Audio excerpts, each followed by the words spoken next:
We are studying the text titled Sri Aurobindo Upanishad, originally written by Sri Aurobindo in Sanskrit, and the translation subsequently in English by Jagannath Vedalankar. In the text so far, having had a vision of the cosmos, Sri Aurobindo brings the focus to the cause of this cosmos.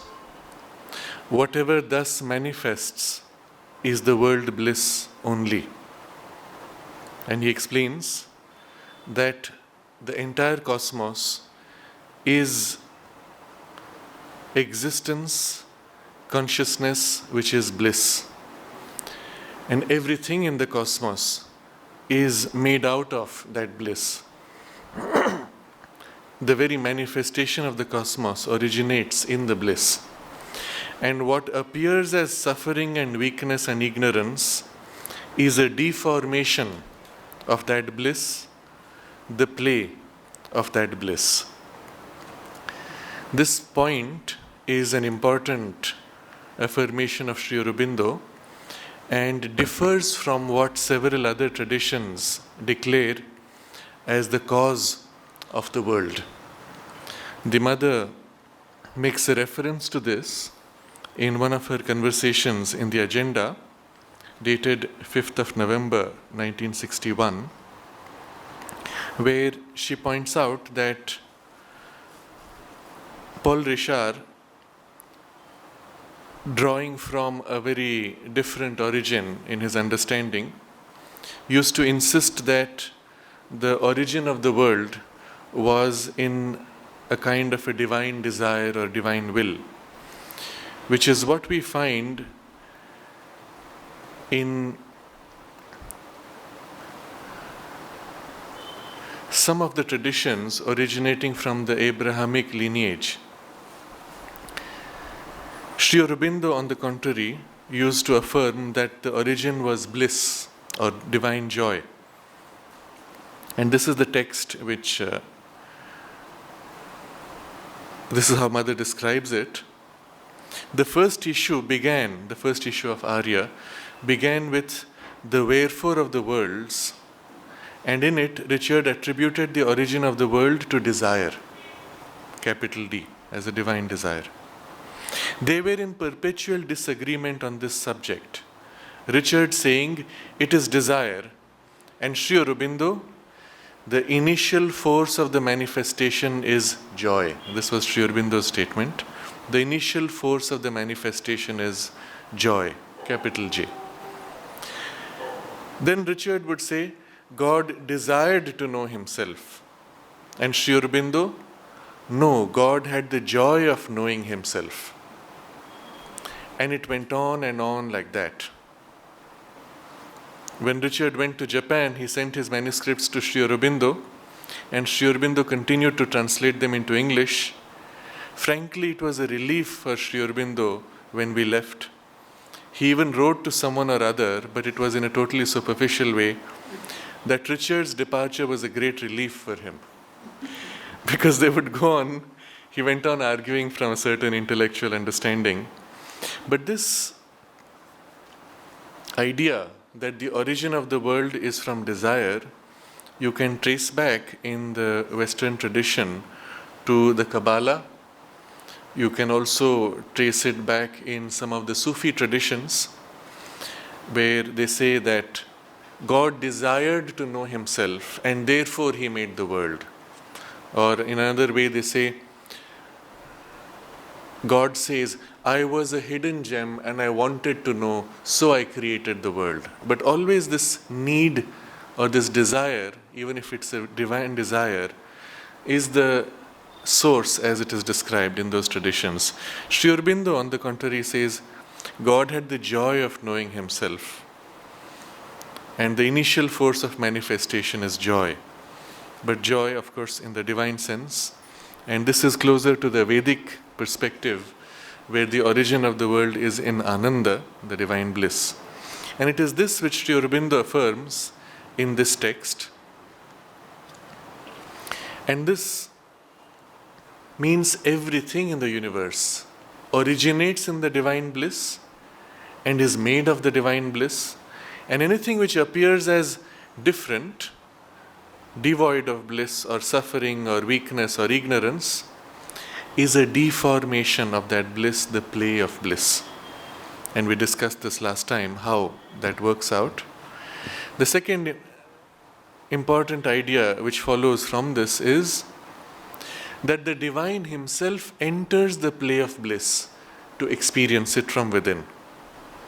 So that, the verse 12, that indeed which is Jiva is the all blissful divine in disguise, descended to enjoy the self-luminous world Brahman. This, which is the experience of suffering, is an experience made of bliss. The all blissful enjoys its bliss only. So the divine, having chosen to enjoy his own world bliss, has to enter the enjoyment in disguise. The reason for the disguise is that he wants to enjoy all the facets of the bliss from all the perspectives and from a multiplicity. He is otherwise enjoying it in its totality from his lordship in the origin, but even as he flows to become the universe, he himself pursues the experience within each step of that outflowing. And that is the disguise, and that is the enjoyment from every point. It's as if at every moment of time, at every location in space, it is the divine himself present who enjoys his bliss and experiences himself as the universe from that one point. So two things emerge. From that one point, he can relate to the universe in innumerable ways. And if he chooses to experience all of them, then he must begin with no relation with the all and then gradually open out to all possible relations through all possible ways. And you have automatically the experience of evolution. Equally, the second idea comes that he must enjoy from each point at every moment. And therefore, in the unfolding of time, there is also a sequence of unfolding and awakening taking place, where he enjoys the different colors of his relationship with the all, but also with himself in those other different points. So we find at first the inconscience where each point is completely cut off from all the others. And then, as the relationships grow between them, there is the coming together of form, of the atoms, of the molecules, of cells, of life emerging, of mind growing, and so on. So there is this double play of each point, each individual point with the whole, and each individual point with all other individual points at the same time. And everywhere you see this evolutionary emergence. But it is always the divine who experiences his bliss in disguise.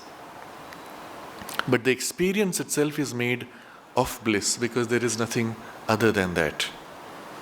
The next verse which we had read, verse 13, dwelt on this idea that only one who is all blissful can dare to enjoy blisslessness. Only one who is all powerful can dare to enjoy weakness. Only one who is omniscient can enter ignorance and endure that darkness and play with it. So always, he says, weakness is the play of power, blisslessness the play of bliss, the concealment of itself in itself.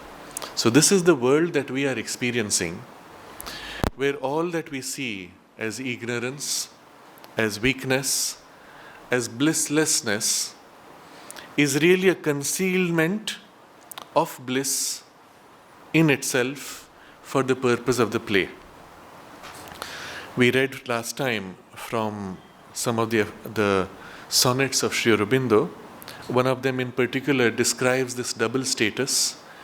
We on the surface struggling in this apparent painful experience of life, On the other hand, deep inside us, the jiva, the divine concealed secretly, is enjoying the play of bliss.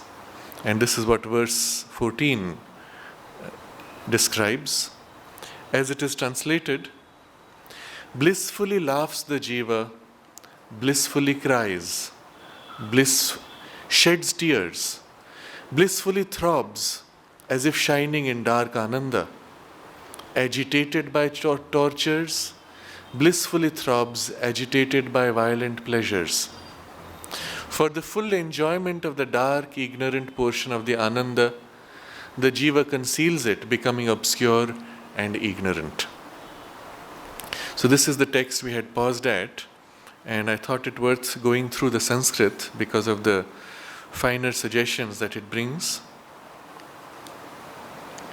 The Sanskrit text goes like this: Sanandam hasati jivah, Sanandam krandati ashruni munchati.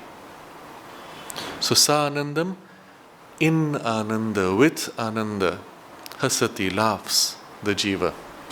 So the jiva's experience is in ananda always, whatever happens to the surface. So on the surface there is the laughter, but inside it is the ananda only. Equally, Sanandam krandati, weeps.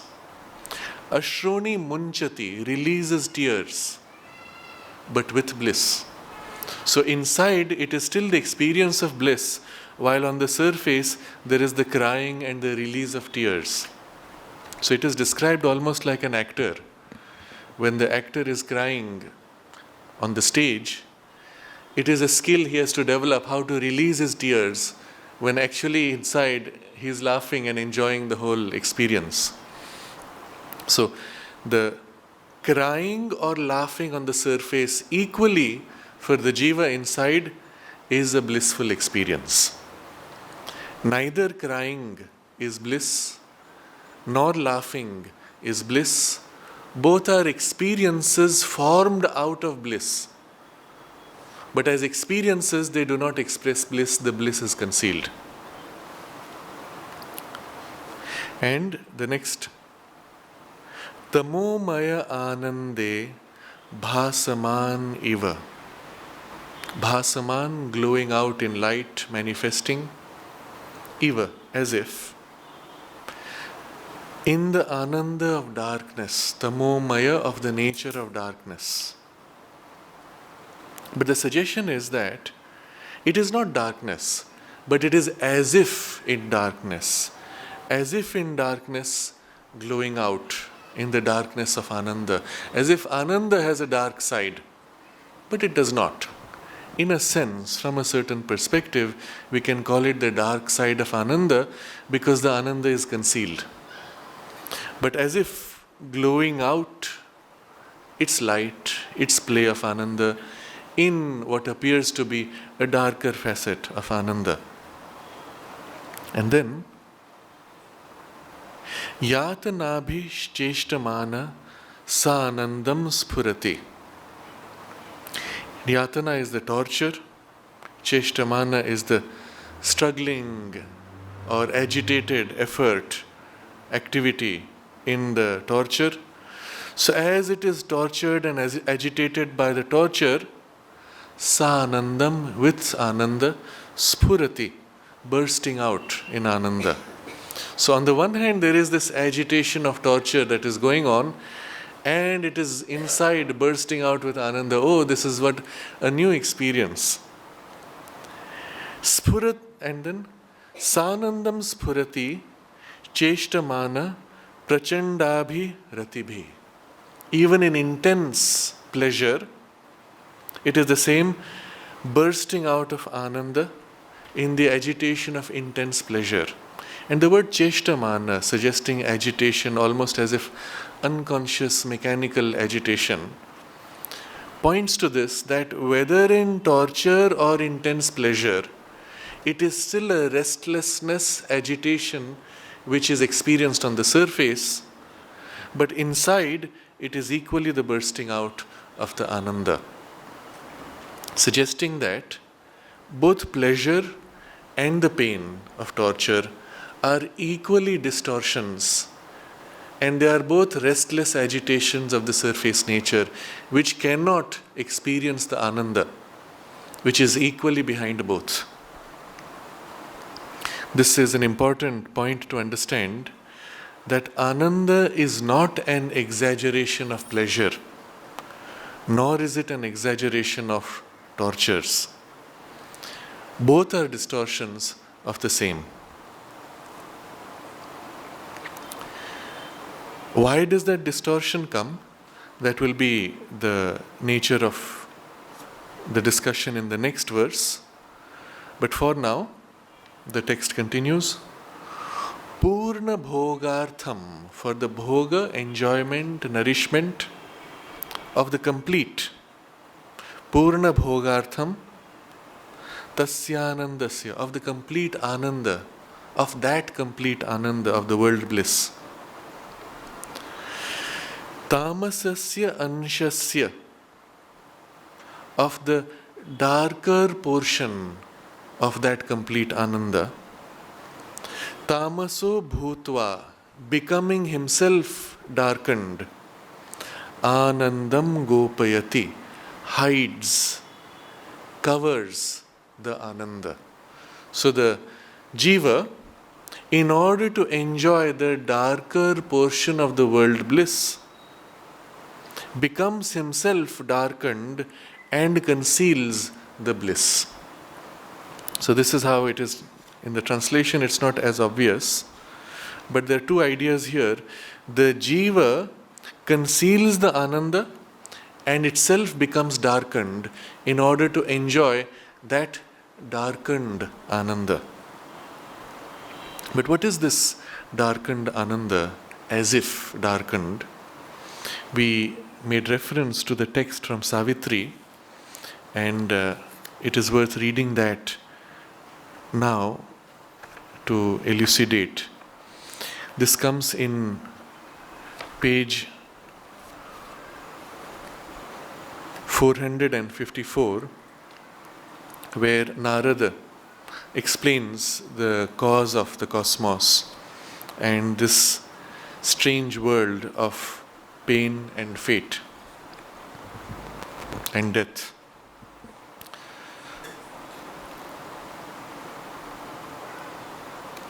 So he says,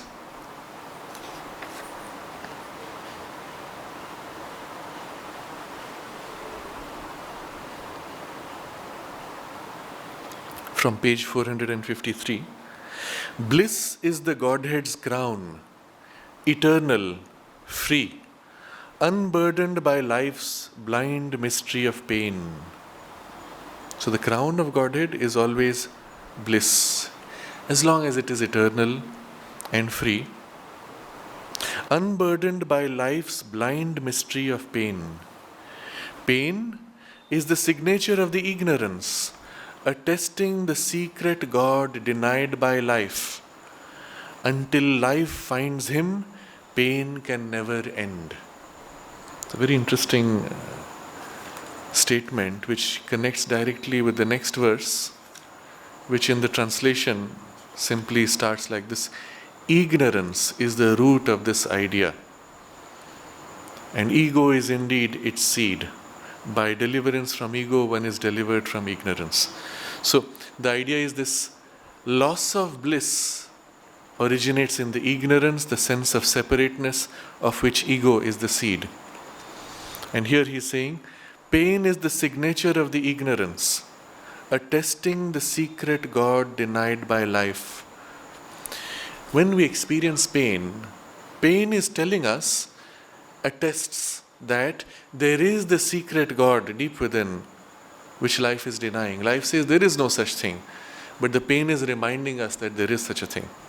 And until life finds him, pain can never end. In other words, when that inner divinity is recovered, the pain goes away. Because in the inner station of the divine, there is only the play of bliss. The pain is a superficial experience of the surface life which has disconnected itself, lost the connection with the divine presence. Then he says, calm is self's victory, overcoming fate. Bear, thou shalt find at last thy road to bliss. So at the moment when you are suffering, he says, you must bear in calm, because when you overcome fate, it will be with that calm. But why do you have to bear? Because through that you will find your road to bliss. Where is that bliss? And what is the road to it? He says, bliss is the secret stuff of all that lives. Even pain and grief are garbs of world delight. They are like a dress put on of the world delight. It hides behind thy sorrow and thy cry. The bliss is hiding behind the sorrow, and it is the secret stuff of all that lives. So what is the road by which we will get to the bliss? We have to disengage from the surface dress of pain and grief. We have to go behind the sorrow, and behind it, in the essence, in the secret stuff of our existence, there we find the bliss. So the way is inward, behind. As a practical application of this, whenever we find ourselves sad, unhappy, or in pain, rather than wallowing in that sensation, we can make the effort to step back, to become aware of what is behind that pain, behind that sadness or unhappiness. And we will find something very interesting. We will find that there is a part behind where we are not sad, where we do not have pain. And at that point, there is a double awareness. A part on the surface which is sad or which is in pain, and a part behind which is not sad and which does not have pain. And we are aware of both. The next thing to do is to increasingly turn our attention to the other part, the inner part. At first there is a temptation to fall back to the surface because the sensation of pain or sadness is so strong. But we consciously turn inwards and dwell on this part where we are not sad and we do not have pain, but then go deeper. And as we go deeper, we find it's not a blankness. There is in fact a part that is enjoying and a part that is actually happy. And then we go still deeper and we go deeper until we are able to touch something of that bliss itself. But already a part in us is enjoying and happy at the novelty of this experience. Oh, I have never experienced so much grief. I have never experienced this kind of pain. It's something new, something strange. And as we shift into it, automatically we find the surface experience of sadness dissolves effortlessly. And the joy we have discovered inside fills us and spreads. And perhaps even the pain vanishes and we start laughing. It hides behind thy sorrow and thy cry. There is an intention, as if an intentional hiding. Because thy strength is a part and not God's whole. Because afflicted by the little self, thy consciousness forgets to be divine. As it walks in the vague penumbra of the flesh and cannot bear the world's tremendous touch, thou criest out and sayest that there is pain. This is a very profound revelation. First he says, your strength is part of God's strength and not the whole. You are afflicted by the littleness of the ego and your consciousness forgets to be divine. And in that littleness, in that smallness of the strength, you cannot bear the world's tremendous touch. And that is what you experience as pain. Pain is nothing but the entire cosmos reaching out to touch you, and your consciousness unable to meet that intensity, and that you experience as pain. And what's the correction? Recover the fullness of the strength, which is God's strength. Your strength is a part, so you have to recover the whole. And you have to forget the littleness of your consciousness, recover the divinity. If these two we can do, we find that that touch of the world is no more painful. It is the world's tremendous touch of the world bliss. And this is what he is saying next. Indifference, pain and joy, a triple disguise, attire of the rapturous dancer in the ways, withhold from thee the body of God's bliss. This whole world is described as the body of God's bliss. When the divine chose to manifest himself in his bliss and took on this form of the world itself is his body made out of his bliss. And it is possible to experience the world like this. But this experience is concealed by a triple disguise. The dancer, that is the divine himself, as the world bliss is in the dance, has put on this 3 layers of clothing. And what are they? Indifference, pain, and joy. The sequence is important. At first, in our inconscience, where we are completely cut off from the divine consciousness, lost in darkness, we only experience indifference. What does the stone feel of the divine or the divine bliss, or of the contact of the bird that sits on it, or the worm that crawls under it, or the sunlight that caresses it, or the wind that whispers, or the flower that grows on it? Nothing. Indifference. After that, out of indifference, the first sensation emerges. And as that sensation emerges, at first the sensation is of pain. All early sensation of the worm struggling, of the seed breaking out, involves a struggle against resistance, and it is therefore painful. It is only when life has sufficiently emerged and has become stronger, it can affirm itself in circumstances, it begins to experience joy. But all three, indifference, pain, and joy, are only coatings, coverings, clothings. Attire, the dress worn by the rapturous dancer. What is actually there behind the dress? The body of God's bliss. So having passed through indifference, pain, and joy, now we have to graduate to the reality behind, which is the bliss. And it is none of these. It is neither indifference nor pain nor joy.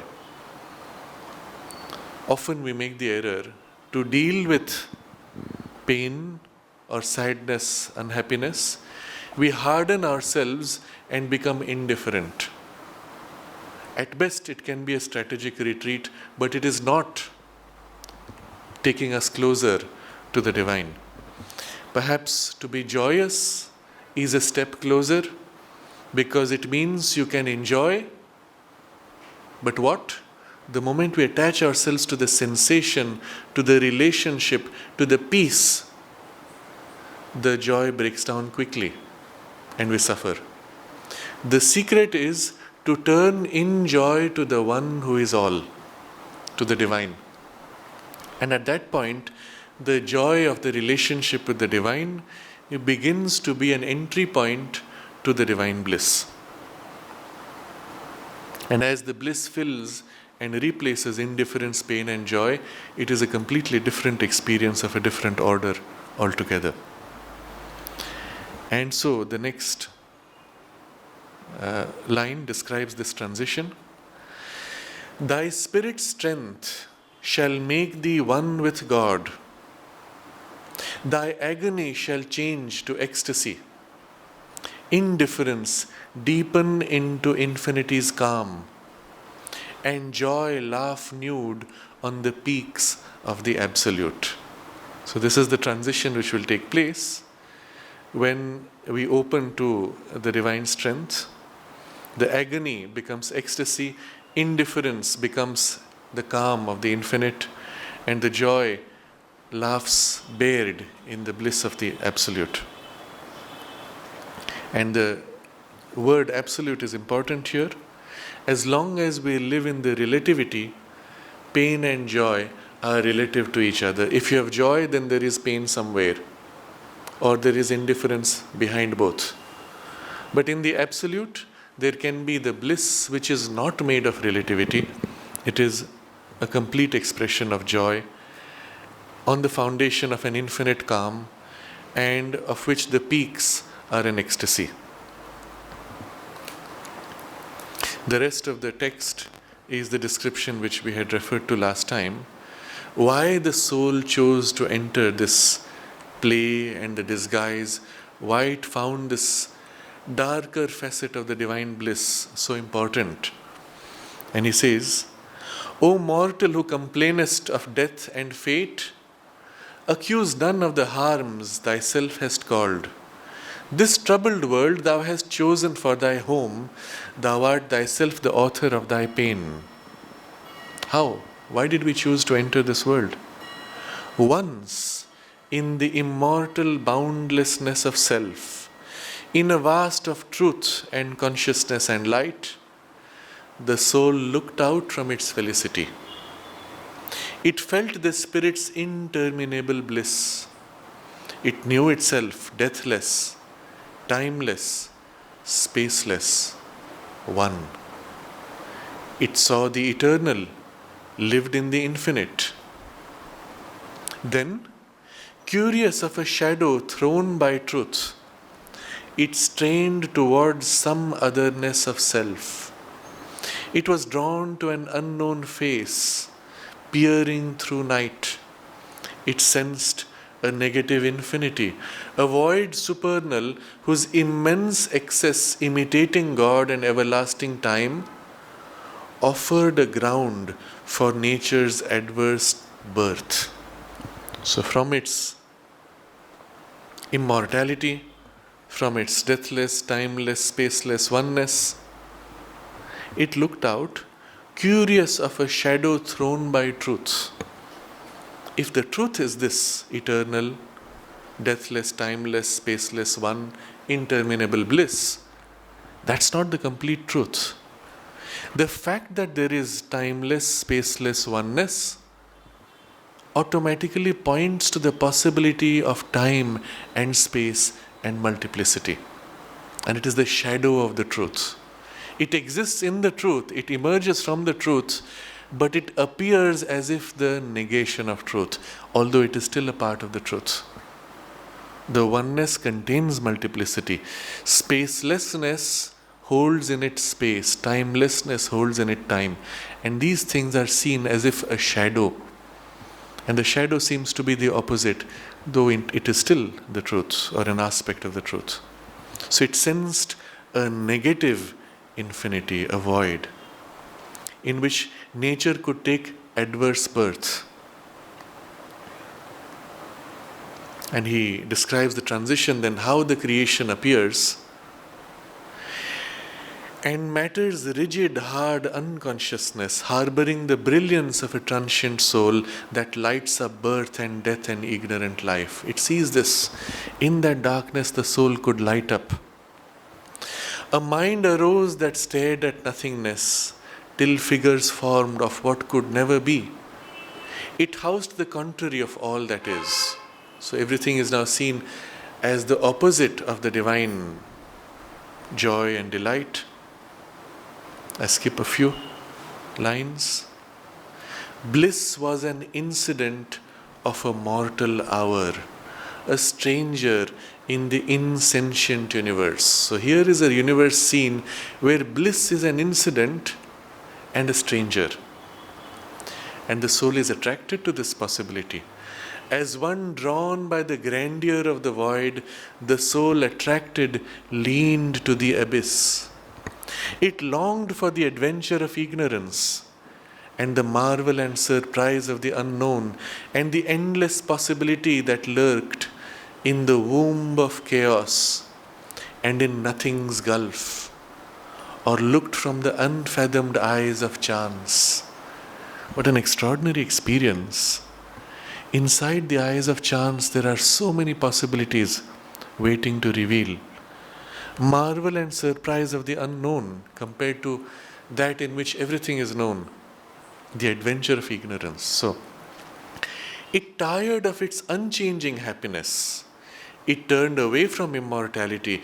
It was drawn to hazard's call and danger's charm. It yearned to the pathos of grief, the drama of pain. And this is the vision from the soul within us. Even as we struggle and suffer through life, this is how it experiences it. It yearned to the pathos of grief and the drama of pain, perdition's peril, the wounded bare escape, the music of ruin and its glamour and crash, the savor of pity and the gamble of love and passion and the ambiguous face of fate. And all this is how the soul sees. The psychic being looks out to the world like this. A world of hard endeavor and difficult toil and battle on extinction's perilous verge, a clash of forces, a vast incertitude. The joy of creation out of nothingness, strange meetings on the roads of ignorance, and the companionship of half-known souls, or the solitary greatness and lonely force of a separate being conquering its world. So throughout, from the soul's perspective, we meet familiar souls, but we do not remember anymore. You half know, you sense, but you do not know. Or you stand alone and you fight and overcome the whole world. And this is the adventure. All this called it from its too safe eternity. A huge descent began, a giant fall. For what the spirit sees creates a truth, and what the soul imagines is made a world. Thus came, born from a blind, tremendous choice, this great, perplexed and discontented world, this haunt of ignorance, this home of pain. There are pitched desire's tents, grief's headquarters. A vast disguise conceals the eternal's bliss. So throughout in all this perplexed and discontented world, home of pain, it is a vast disguise which conceals, but always behind the reality is the eternal's bliss. And then later on, a few pages down, he tells us what is the way by which we can recover. And in fact, he says,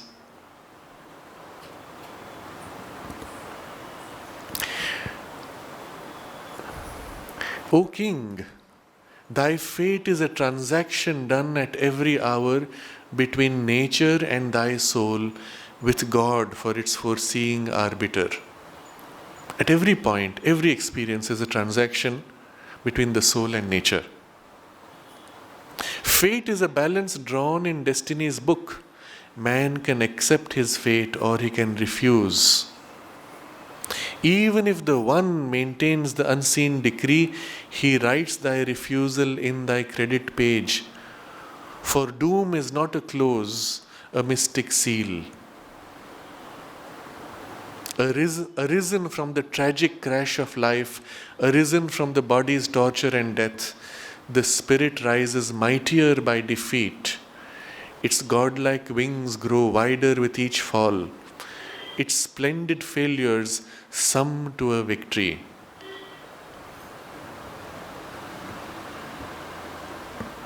Thy fate is a long sacrifice to the gods, till they have opened to thee thy secret self and made thee one with the indwelling God. So this is the secret behind. Although we fall, although we struggle, although we have defeat, the soul is immortal, and always we are able to rise out of it stronger. And the journey through all this is a journey leading us to recover the secret self, to become one with the indwelling God. At every step, we have a choice to accept or refuse the fate. So this is the secret behind. And through all this, the soul is journeying and growing, and deep inside, it laughs with its bliss.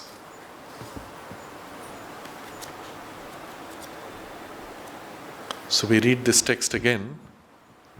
Blissfully laughs the jiva, blissfully cries, sheds tears, blissfully throbs as if shining in dark ananda, agitated by tortures, blissfully throbs, agitated by violent pleasures. For the full enjoyment of the dark, ignorant portion of that ananda, the jiva conceals it, becoming obscure and ignorant. So the jiva conceals his own ananda and accepts the disguise that is put on in the world ananda so that he can play with this ignorant portion of the apparent dark ananda. From a certain perspective, we may say, the whole universe is created for this enjoyment. It is not the higher bliss which the soul had, it always had it. So the universe needn't have been created for that. It is to be able to experience this opposite term, this opposition of the truth, apparent opposition of the truth and bliss, that this world was created, and through it to recover the divine bliss. There is another text of Sri Aurobindo which I would like to share at this point, which discusses this. It is from Sri Aurobindo's Letters on Yoga.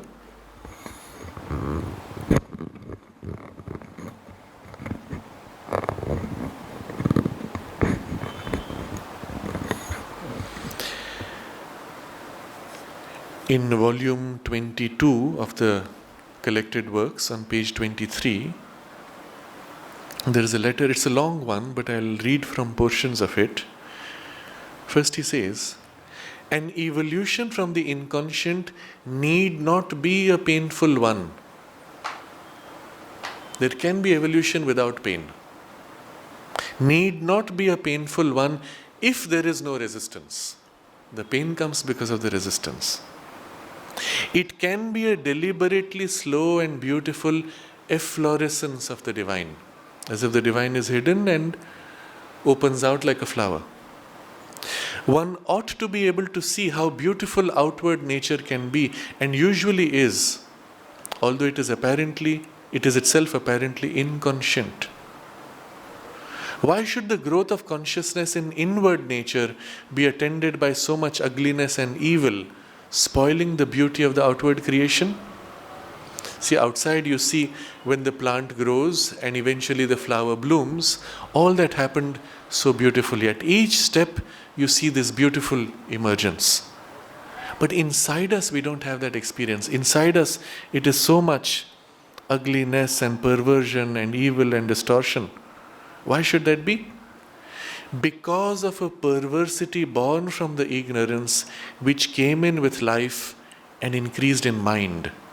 That is the falsehood, the evil that was born because of the starkness of the inconscient sleep, separating its action from the luminosity of the secret conscient that is all the time within it. So the problem started because the divine presence inside could not reveal itself directly. It was cut off from the surface by the sleep of the inconscience. And this separation allowed the falsehood and evil to play in between. The moment that separation takes place, the cutting off, and the falsehood and evil can play, it distorts the whole journey, and the divine conscient who would have led the natural flowering out is as if cut off, separated, prevented from revealing himself naturally and spontaneously. So he says, but it need not have been so except for the overriding will of the Supreme, which meant that the possibilities of perversion by inconscience and ignorance should be manifested in order to be eliminated through being given their chance, since all possibility has to manifest somewhere. This was possible because the divine actually chose. It accepted to allow this perversion so that the perversion could be allowed its play and then eliminated. Now, a world could have been created where the perversion is not allowed, but it would be a world which is incomplete. The divine wanted a complete manifestation, and the complete manifestations allows even opposition to the divine will. But it is allowed so that it may be removed, and once it is removed, then you have a very different manifestation. So he explains this. Once it is eliminated, the divine manifestation in matter will be greater than it otherwise could be, because it will combine all the possibilities involved in this difficult creation, and not some of them, as in an easier and less strenuous creation might naturally happen. So a creation where this possibility of perversion was withheld would be a half creation, incomplete. The moment the divine allows all possibility, and perversion also is a possibility there, the creation is complete. But for the greatness of the creation now, there is an initial struggle to remove the perversion. After that, all possibilities can manifest without perversion. If from the beginning perversion was withheld, eventually all possibilities would not be able to manifest. There would only be a limited creation. So by allowing perversion, we actually aim for a much more grand and complete manifestation of the divine. And then he quotes, I think in response to the question of the person who wrote, "From beauty to greater beauty, from joy to intenser joy, by an especial adjustment of the senses." This is what he quotes. Yes, that would be the normal course of a divine manifestation, however gradual in matter. And he explains how even discordance, bad smell, all of these are a disharmony between consciousness and nature. Even the belching volcano, crashing thunderstorm, and whirling typhoon are in themselves grandiose and beautiful things, and only harmful or terrible to a consciousness unable to meet or deal with them or make a pact with the spirits of wind and fire. This goes straight to the text that we are reading.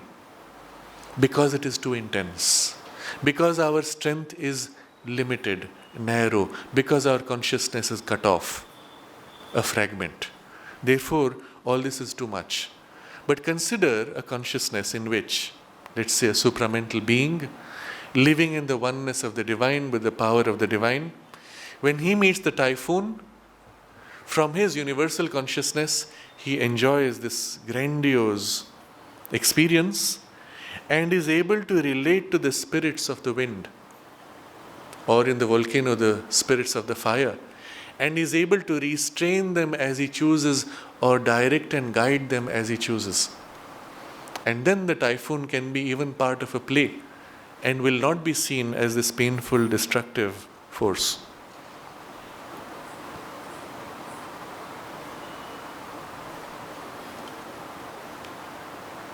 The psychic being, if allowed to manifest from the first in life and mind and lead the evolution instead of being relegated behind the veil, would have been the principle of a harmony ever outflowing. So this is the challenge before us. Initially, the psychic being was pushed behind the veil, and so all this confusion could be. Now, as human beings, we have a choice. We can penetrate through the veil and deliberately put our mind and life in tune with the psychic being, and that would be the principle of harmony ever outflowing. And then he says, everyone who has felt the psychic at work within him, free of the vital intervention, can at once see that this would be its effect because of its unerring perception, true choice, harmonic action. If it has not been so, it is because the dark powers have made life a claimant instead of an instrument. So the right relationship is life should serve the psychic being. Instead, life is claiming, I want this, I want that, and denying the psychic choice. So this is an important letter describing how things can be different.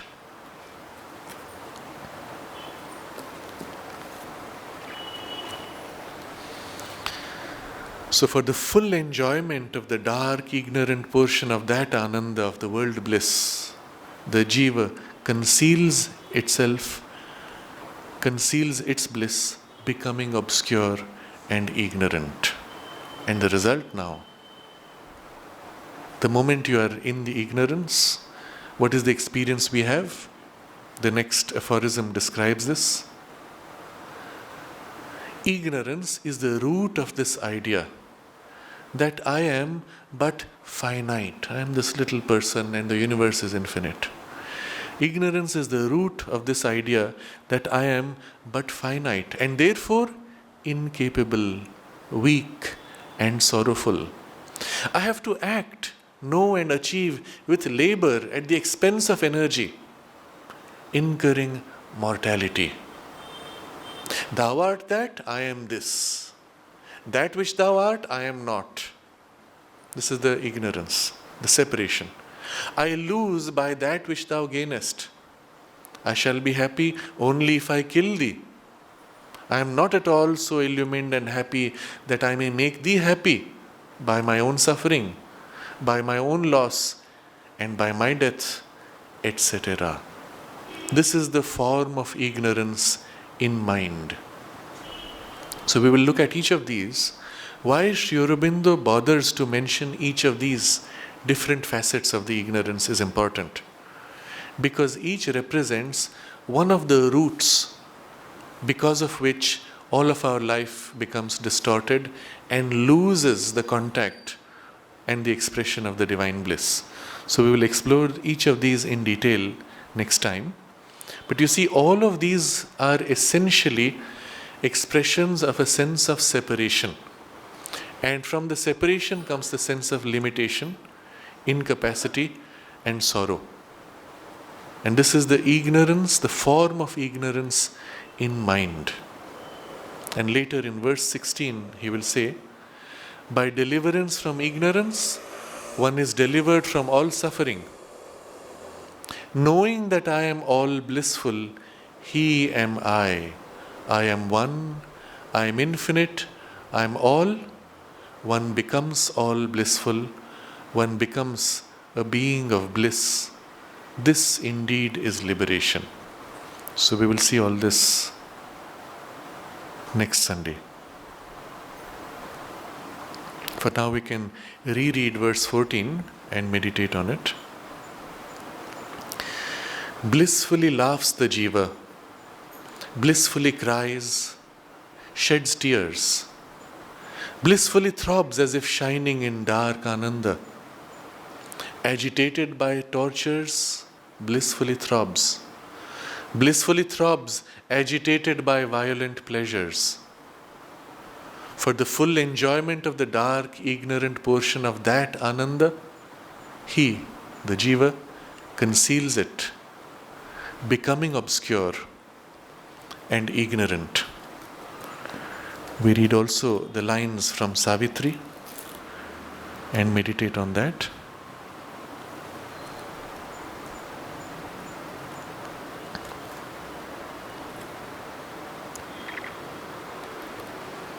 Bliss is the Godhead's crown, eternal, free, unburdened by life's blind mystery of pain. Calm is the self's victory overcoming fate. Bear, thou shalt find at last thy road to bliss. Bliss is the secret stuff of all that lives. Even pain and grief are garbs of world delight. It hides behind thy sorrow and thy cry. Indifference, pain, and joy, a triple disguise, attire of the rapturous dancer in the ways, withhold from thee the body of God's bliss. Thy spirit's strength shall make thee one with God, thy agony shall change to ecstasy, indifference deepen into infinity's calm, and joy laugh nude on the peaks of the Absolute.